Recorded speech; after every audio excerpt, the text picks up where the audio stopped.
അരിമാവ് കൊണ്ടുള്ള പാൽക്കൊഴുക്കട്ട നിങ്ങൾ എല്ലാവരും കഴിച്ചു കാണും. പക്ഷേ ഏത്തപ്പഴവും റവയും കൊണ്ടൊരു പാൽക്കൊഴുക്കട്ട കഴിച്ചിട്ടുണ്ടോ? പൊള്ളിയാണ് കേട്ടോ. അതിനായിട്ട് ഞാനൊരു 2 ഏത്തപ്പഴം എടുത്തിട്ടുണ്ട്, ഏലക്കാപ്പൊടി എടുത്തിട്ടുണ്ട്, 1 കപ്പ് റവ, ആവശ്യത്തിനുള്ള പാല്, ഇത്രയും എടുത്തിട്ടുണ്ട്. ഇതുകൊണ്ട് പാൽക്കൊഴുക്കട്ട ബനാന അത് സൂപ്പറാ இருந்துச்சு. அதுக்கப்புறம் if you want to try it, come to my channel. ഇനി നമുക്ക് ഏത്തപ്പഴം കട്ട് ചെയ്ത് മിക്സിയിലോട്ട് ഇട്ട് കൊടുക്കാം. ഒരു അല്പം ഏലക്കാപ്പൊടി ഇട്ട് കൊടുത്തതിന് ശേഷം ആ പഴം ഒന്ന് അരഞ്ഞ് കിട്ടാൻ പാകത്തിന് കുറച്ച് പാലൊഴിച്ച് കൊടുക്കാം. എന്നിട്ട് അത് നന്നായിട്ടൊന്ന് ബ്ലെൻഡ് ചെയ്തെടുക്കാം. ഇനി ഒരു പാൻ അടുപ്പിലോട്ട് വെച്ചിട്ട് ഒരല്പം നെയ്യ് ഒഴിച്ച് കൊടുത്താൽ നെയ്യ് ഒന്ന് മെൽറ്റ് ആകുമ്പോഴത്തേക്ക് നമ്മൾ ഈ ബ്ലെൻഡ് ചെയ്ത് വെച്ചിരുന്ന പഴം അങ്ങോട്ട് ഇട്ട് കൊടുക്കാം.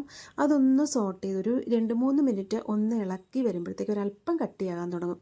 അപ്പോഴത്തേക്ക് നമുക്ക് ആവശ്യത്തിന് റവ ഇട്ട് കൊടുക്കാം. റവയുടെ കണക്കെന്ന് പറയുന്നത് നമ്മളത് സോട്ട് ചെയ്ത് വരുമ്പോഴത്തേക്ക് അത് ബോൾസ് ആയിട്ട് ഉരുട്ടിയെടുക്കാൻ പാകത്തിനുള്ള റവ നമുക്കത് മനസ്സിലാവും.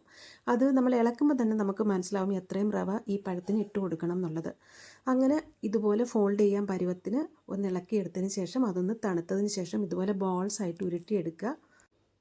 നന്നായിട്ട് ഉരുണ്ട് കിട്ടും, നല്ല കൊഴുക്കട്ടകളായിട്ട് ഉരുണ്ട് കിട്ടും. വെള്ളം തിളയ്ക്കുമ്പോഴത്തേക്ക് അതങ്ങോട്ട് ഇട്ട് കൊടുക്കുക. ഇനി ഒരു 2 സ്പൂൺ അരിപ്പൊടി അല്പം വെള്ളത്തിൽ കലക്കി അങ്ങോട്ട് ഒഴിച്ചു കൊടുക്കുക. എന്തിനാണെന്ന് വെച്ചാൽ ഒരല്പം ക്രീമി ആയിട്ട് കിട്ടാൻ വേണ്ടിയാണ് കേട്ടോ.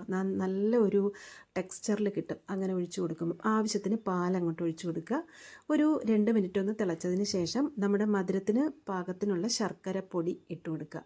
ശർക്കര അല്ലെങ്കിൽ പഞ്ചസാരയാണ് നിങ്ങൾക്ക് ഇഷ്ടമെങ്കിൽ പഞ്ചസാര ഇട്ട് കൊടുത്താലും മതി. ഒന്ന് തിളച്ച് കഴിയുമ്പോഴത്തേക്ക് ഒരല്പം ഏലക്കാപ്പൊടിയും കൂടി ഇട്ട് കൊടുക്കുമ്പോഴത്തേക്ക് നമ്മൾ സൂപ്പറായിട്ടുള്ള ബനാന പാൽക്കൊഴുക്കട്ട റെഡിയാണ്.